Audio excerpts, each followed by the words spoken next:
Roland Jourdain, le co-skipper du Maxi 80 Prince de Bretagne, partage avec la marque de légumes frais les mêmes valeurs de développement durable.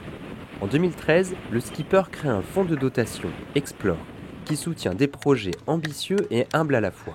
On a ce projet-là, Under the Pole, qui est parti au Groenland, qui nous revient là, après 21 mois de moisson scientifique et de record du monde de plongée sous la banquise. Un bateau d'expédition, ça a le même cahier des charges qu'un bateau de course.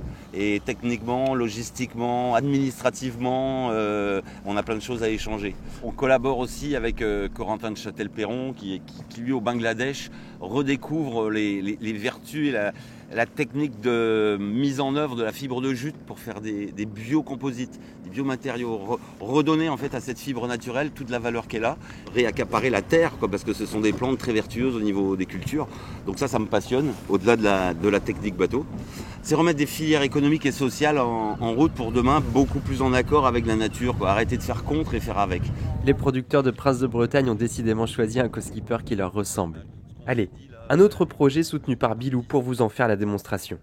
Nomade des mers, c'est pour prouver, tout domaine confondu, de l'énergie à l'alimentation, qu'on peut vivre sobrement et en pleine santé avec pas grand chose, avec des insectes à élever à bord, comment on se fait nos protéines. Après les insectes, il y a la serre en hydroponie. Alors ça c'est un sujet que Prince de Bretagne maîtrise tellement, mais Corentin il veut prouver que sur son bateau, avec des systèmes simples, on peut élever des plantes, on peut se nourrir. Il y a quelques centaines de millions, voire de milliards de personnes qui ont faim aujourd'hui.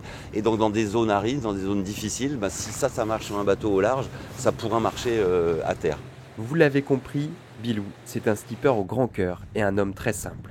On veut prouver qu'en fait, avec des petits moyens et des idées, on peut aller très très loin. C'est un peu l'ADN d'Explore, c'est un peu l'ADN de notre façon de faire de la course au large.